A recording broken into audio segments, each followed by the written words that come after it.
Hello दोस्तों, नमस्कार। ब्राइटवे teaching centre के यूट्यूब चैनल पे आप सभी का स्वागत है।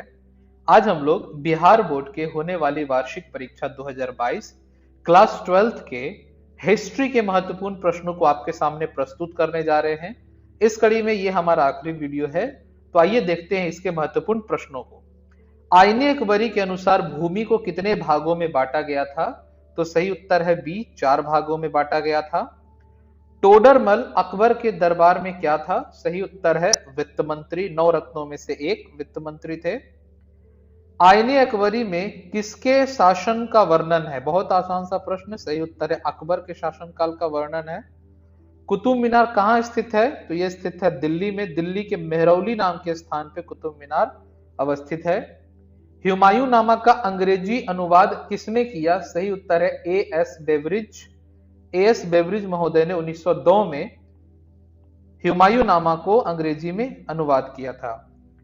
मुगल दरबार में अभिवादन का तरीका निम्न में से कौन सा था? सही उत्तर है सजदा। सजदा किया जाता था हाथ झुकाकर। अकबर ने दीन इलाही कब शुरू किया था? तो दीन इलाही दरअसल 1582 में शुरू किया गया था, परंतु यहां पर 1582 कोई ऑप्शन नहीं दिया हुआ है, तो सबसे नजदीक का ये है। पर सही उत्तर अगर देखा जाए तो 1582 ईस्वी में अकबर ने दीन इलाही धर्म की शुरुआत की थी और इसे अपनाने वाला पहला हिंदू था बीरबल। गुलबदन बेगम कौन थी? तो गुलबदन बेगम दरअसल हुमायूं की बहन, बाबर की बेटी, परंतु लेखिका यहां पर सही उत्तर होगा क्योंकि ऑप्शन में लेखिका ही है। उन्होंने पुस्तक लिखी थी। मुगल चित्रकला किसके समय चरमोत्कर्ष पर थी? बहुत ही आसान सा प्रश्न है। आसान सा उत्तर है जहांगीर। जहांगीर के समय में मुगल चित्रकला अपने चरमोत्कर्ष पर थी। तुजुके जहांगीरी किसने लिखी थी? तो तुजुके जहांगीरी जहांगीर ने खुद से लिखी थी। ये अपनी जीवनी लिखी थी इन्होंने, ये ऑटोबायोग्राफी है, तो जहांगीर ने खुद लिखी थी। मुमताज महल किसकी पुत्री थी? तो मुमताज महल आसफ खां की पुत्री थी। सही उत्तर है आसफ खां। औरंगजेब ने अपने जीवन का अंतिम भाग भारत के किस क्षेत्र में व्यतीत किया? तो अपने जीवन के आखिरी 25 वर्ष दक्षिण भारत में बिताए, दक्कन में बिताए। पानीपत का प्रथम युद्ध में किसकी पराजय हुई थी? सही उत्तर इब्राहिम लोदी की पराजय हुई थी। 1526 में यह युद्ध हुआ था, बाबर के साथ हुआ था। किस प्रशासकीय सुधार के लिए शेर शाह विशेष तौर पे जाने जाते हैं? वैसे बाजार नियंत्रण, विधि नियंत्रण के लिए भी वो जाने जाते हैं, पर अगर सही एग्जैक्ट की अगर बात की जाए तो भूमि सुधार व्यवस्था, अकबर ने भी इस सुधार व्यवस्था को अपनाया था। शेर शाह सूरी के द्वारा ये इंट्रोड्यूस किया गया था ये सुधार।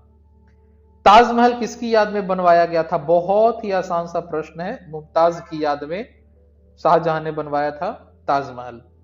हुमायूं का मकबरा कहां स्थित है? सही उत्तर है दिल्ली। दिल्ली में हुमायूं का मकबरा है। हरिहर और बुक्का ने कब विजयनगर साम्राज्य की स्थापना की थी? ये दोनों भाई थे। 1336 ईस्वी में, 1336 ईस्वी में हरिहर और बुक्का दोनों भाई थे, विजयनगर साम्राज्य की स्थापना की थी। हम्पी किस राज्य से संबंधित है? सही उत्तर है विजयनगर अंपायर से, विजयनगर साम्राज्य से संबंधित है हम्पी।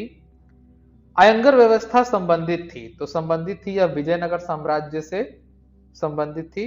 विजयनगर साम्राज्य द्वारा सेवा के लिए दिए जाने वाला भूमिदान क्या कहलाता था? अग्रहार कहलाता था। समाज सेवा के लिए जो भूमिदान दिया जाता था। विजयनगर में मंदिर के प्रवेश द्वार को क्या कहा जाता था? तो कहा जाता था गोपुरम। मंदिर के प्रवेश द्वार को गोपुरम कहा जाता था। जो खाली स्थान होते थे उसे मंडप। शिखर कहा जाता था गर्भगृह से जस्ट ऊपर के हिस्से को, जहां मूर्ति होती थी उस स्थान को गर्भगृह कहा जाता था। महाराष्ट्र के संत कौन थे? सही तुकाराम, ज्ञानेश्वर, रामदास, एकनाथ, ये सभी सही उत्तर होगा महाराष्ट्र के संत। दादू का संबंध कहां से था? वैसे तो दादू दयाल का जन्म अहमदाबाद गुजरात में हुआ था, पर जयपुर से उनकी जो भक्ति मूवमेंट है वो मजबूत हुई, वहां उनको स्थान मिला, तो राजस्थान सही उत्तर होगा। यहां पर दादू का संबंध राजस्थान से था। शंकराचार्य का मत है अद्वैतवाद। अद्वैतवाद शंकराचार्य का मत है। काशी में किस प्रसिद्ध संत का जन्म हुआ था? कबीर। सही उत्तर है कबीर। बहुत ही आसान सा प्रश्न है, सही उत्तर है कबीर। नानक का जन्म कहां हुआ था? तो नानक का जन्म तलवंडी में हुआ था और यह पाकिस्तान में है। तलवंडी में जन्म हुआ था। अजमेर स्थित हजरत ख्वाजा मोइनुद्दीन चिश्ती की दरगाह पर सर्वप्रथम कौन सुल्तान गया था? सही उत्तर है मोहम्मद बिन तुगलक। मोहम्मद बिन तुगलक अजमेर स्थित मोइनुद्दीन चिश्ती के दरगाह पे सर्वप्रथम गया था। तहकीके हिंद में किसका यात्रा वृतांत लिखा गया है? तो तहकीके हिंद में अलबरूनी का यात्रा वृतांत लिखा गया। अलबरूनी ने एक और किताब लिखी थी, उसका नाम है किताबुल हिंद। किस यात्री ने यात्रा पर जाने के लिए अपने घर को छोड़ा था? सही उत्तर मार्को पोलो। कैप्टन हॉकिंस किस देश का था? तो कैप्टन हॉकिंस इंग्लैंड का था और 24 अगस्त 1608 को हेक्टर नाम के जहाज से वो भारत के सूरत में उतरा था, कैप्टन हॉकिंस। हमारा अगला प्रश्न है, मद्रास में मुनरो ने भूमि की व्यवस्था के लिए कौन सी व्यवस्था शुरू की थी? तो थॉमस मुनरो ने स्टार्ट किया था रैयतवाड़ी सिस्टम को। रैयतवाड़ी सिस्टम को स्टार्ट किया था थॉमस मुनरो ने, और महालवाली को हॉल्ट मैकेंजी ने स्टार्ट किया था। स्थायी बंदोबस्त किस स्थान से जुड़ा हुआ है? सही उत्तर है बंगाल। बंगाल से जुड़ा हुआ है स्थायी बंदोबस्ती। फ्रांसिस बुकानन कौन था? तो ये था सर्वेक्षक, सर्वे करने वाला, सर्वेयर, सर्वेक्षक था ये। संथाल विद्रोह का संबंध किस राज्य से? तो पूरा संथाल परगना ये बंगाल से संबंधित है। इसे दामने कोह भी कहा जाता था। संथाल विद्रोह उसी क्षेत्र में जन्म लिया मजबूती के साथ। बिरसा मुंडा ने कौन सा विद्रोह किया था? तो बिरसा मुंडा का जो विद्रोह है उसे मुंडा विद्रोह या फिर उलगुलान विद्रोह भी कहते हैं। तो उलगुलान विद्रोह के नाम से भी जाना जाता है बिरसा मुंडा का विद्रोह। सिद्धू कानू का संबंध किस विद्रोह से था? तो सही उत्तर है संथाल विद्रोह से था। सिद्धू और कानू ये दोनों भाई थे। सिद्धू, कानू, चांद और भैरव ये चार भाई थे, जिसमें से दो भाई का नाम हमेशा आता है विद्रोह में। बंगाल में स्थायी बंदोबस्त शुरू करने का श्रेय किसको दिया जाता है? सही उत्तर है लॉर्ड कॉर्नवालिस को। लॉर्ड कॉर्नवालिस को बंगाल में स्थायी बंदोबस्ती करने का श्रेय दिया जाता है। बेगम हजरत महल ने 1857 के विद्रोह का नेतृत्व कहां से किया था? तो अवध से किया था बेगम हजरत महल ने। किसने 1857 के विद्रोह को प्रथम स्वतंत्रता संग्राम कहा था? सही उत्तर है कार्ल मार्क्स। कार्ल मार्क्स महोदय ने प्रथम स्वतंत्रता संग्राम कहा था 1857 के विद्रोह को। बहादुर शाह जफर को कहां से गिरफ्तार किया गया था? तो हुमायूं के मकबरे से, और इन्हें रंगून भेज दिया गया था जहां के जेल में इनकी मृत्यु हो गई थी। व्यापगत का सिद्धांत किसने लागू किया था? तो डॉक्ट्रिन ऑफ लैप्स इंट्रोड्यूस किया गया था लॉर्ड डलहौजी के द्वारा। सतारा, संबलपुर, जैतपुर, झांसी जैसे बहुत सारे राज्य इस व्यापगत के सिद्धांत से, लॉर्ड डलहौजी के डॉक्ट्रिन ऑफ लैप्स के सिद्धांत से कैप्चर कर लिए गए थे, ब्रिटिश इंडिया में मिला लिए गए थे। 7 द्वीपों का नगर किसे कहा जाता था? बंबई को 7 द्वीपों का नगर कहा जाता था। विक्टोरिया मेमोरियल किस शहर में स्थित है? सही उत्तर है कलकत्ता। कलकत्ता में स्थित है। इंडिया गेट का निर्माण कब हुआ था? सही उत्तर है 1931 में इंडिया गेट का निर्माण हुआ। वास्को ड गामा भारत में सबसे पहले कहां आया था? तो यह आया था कालीकट में। तो कालीकट तो यहाँ ऑप्शन है ही नहीं दिया हुआ, तो इसका सही उत्तर होगा इनमें से कोई नहीं। वैसे आपकी जानकारी के लिए बता दूं, 1498 ईस्वी में वास्को ड गामा कालीकट नाम के जगह पे आया था भारत में, जिसे आज कोझिकोड के नाम से बुलाया जाता है। अखिल भारतीय स्तर पर पहली जनगणना कब हुई थी? तो पहली बार जनगणना अखिल भारतीय स्तर पर 1872 में हुई और 1881 से यह प्रति वर्ष होने लगी। तो 1881 से लगातार हर 10 साल के अंतराल पर भारत में जनगणना होने लगी। चौरी चौरा किस राज्य में स्थित है? तो गोरखपुर उत्तर प्रदेश में स्थित है।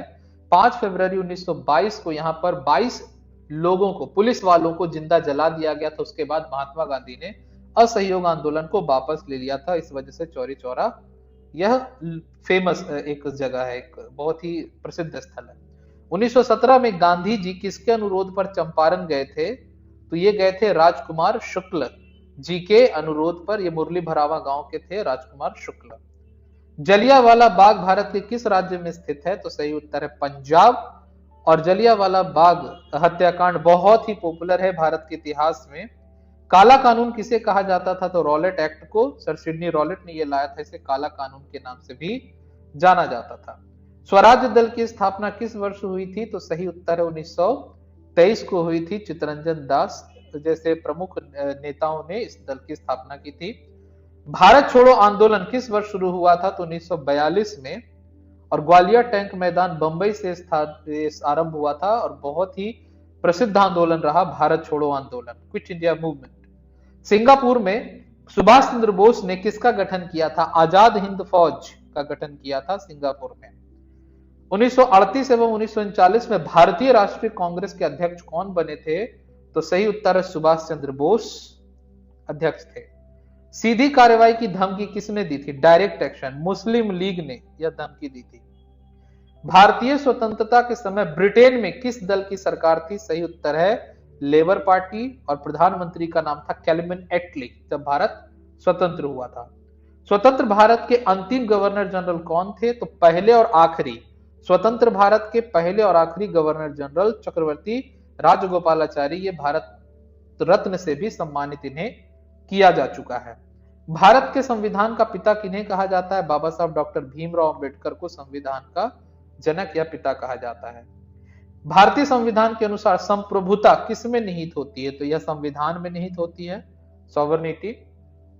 स्वतंत्र भारत के प्रथम प्रधानमंत्री कौन थे? तो पंडित जवाहरलाल नेहरू स्वतंत्र भारत के पहले प्रधानमंत्री थे।